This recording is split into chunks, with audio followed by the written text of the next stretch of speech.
I used to baste fold lines on a button stand to create even and neat button stand. There was always a headache of removing the basting stitches. Obviously I had considered using the chalk or soap marks, but they become invisible when you start folding the button stand. Instead you should be ditching the fold lines altogether and use interfacing as a secret template for fold lines. You transfer the fold lines only to guide the location of the interfacing. So this way you don't have to worry about removing the basting stitches or worrying about the chalk and the soap marks becoming invisible as you fold this button stand. To make the button stand, we'll start with a fabric preparation. This is an important part to create a crisp and neat button stand. So I would suggest to wash your fabric at least at the temperature that you're going to wash your finished garment. This way the fabric will shrink and the garment will still fit you, and it will stop the button stand being distorted once your shirt is finished. Before you're cutting the fabric pieces, you also need to completely iron it flat, because any wrinkle is going to cause a headache and misalignment on the fabric. Don't transfer your fold marks with a carbon paper and a tracing wheel. You don't need to do that.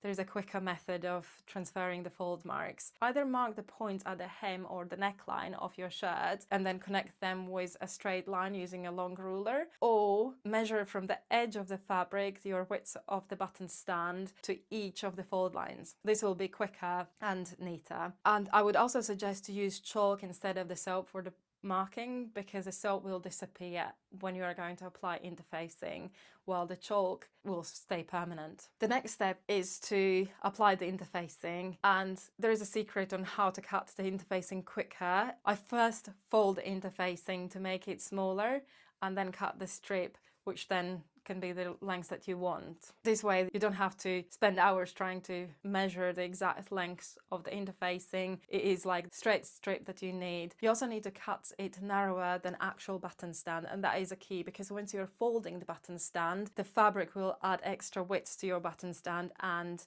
make it wider than it was, so your interfacing needs to be a tad narrower. It doesn't have to be a massive difference, but just a smidge narrower is enough. I am applying the interfacing with a hot iron. You might scream at me because most of the interfacing manufacturers will tell you do not use high heat, do not use steam, but I'm using high heat and steam, especially if your interfacing is a lot older or has been hanging around in a basket for, well, who knows how long, and with the time or with the age, the glue stops being as effective as when it is brand new, and the heat will help to melt the glue quicker and properly so it attaches to the fabric.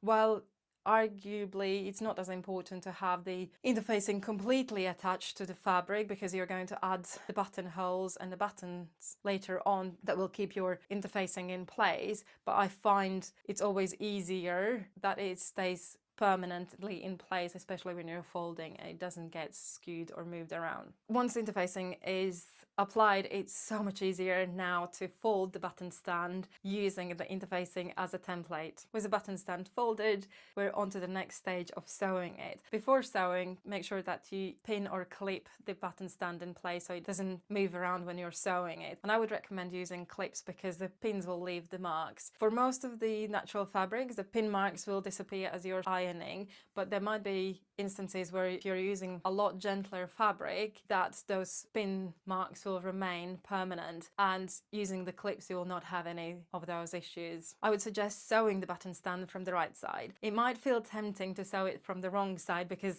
well, it is easier to sew if you see the edge of your fold line. However, the bobbin thread is a bit finicky and they can throw a tantrum and create all of those bird nests on the other side, which is the right side, and you know, it's a pain trying to remove it. So instead, sew it from the right hand side or from the right side of the fabric. You could baste the button stand in place so it doesn't shift, or baste a line where you need to sew it, but the basting will leave the pin marks, like as I mentioned earlier, which you might struggle to remove. Alternatively, you can mark a line with a soap, but if it's a light fabric, you probably would want to use a removable pen. However, a removable pen is never completely removable. You will end up with a line which might be visible from a distance. So instead, what I do is I try to feel the edge of the button stand with my fingers before the needle, so when I feed the fabric through the sewing machine,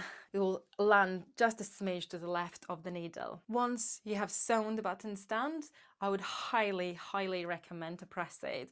As you can see here, there is a massive difference between the side which has been pressed and the side which hasn't been pressed. And the knead button stand will make it easier to apply buttonholes and buttons. You could sew buttonholes as a next step, but I do not sew buttonholes in that chronological order. I actually finish the shirt completely before I touch the button stand again to sew the buttonholes, because it is much harder to maintain the distance between the buttonholes equal when you're still sewing the fabric, because if you're making any of the seams wider, suddenly that difference between the collar buttonhole and the button stand becomes skewed. I'm attaching buttons with a sewing machine, but if you're terrified of that prospect, then sewing them by hand is absolutely fine as well. So as you can see, using interfacing as a template for folding your button stand creates a neater and nicer button stand. It makes the whole process more enjoyable. So next time when you need to sew a garment that requires a button stand,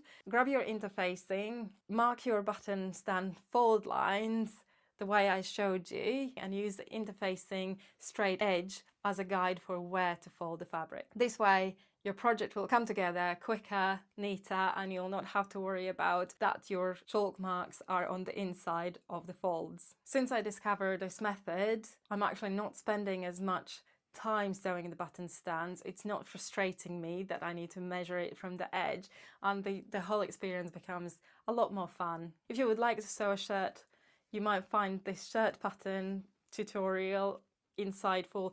Even if you do not want to draft your own shirt pattern, you might want to watch it to learn how each of the components of the shirt interact with each other and how they relate to each other.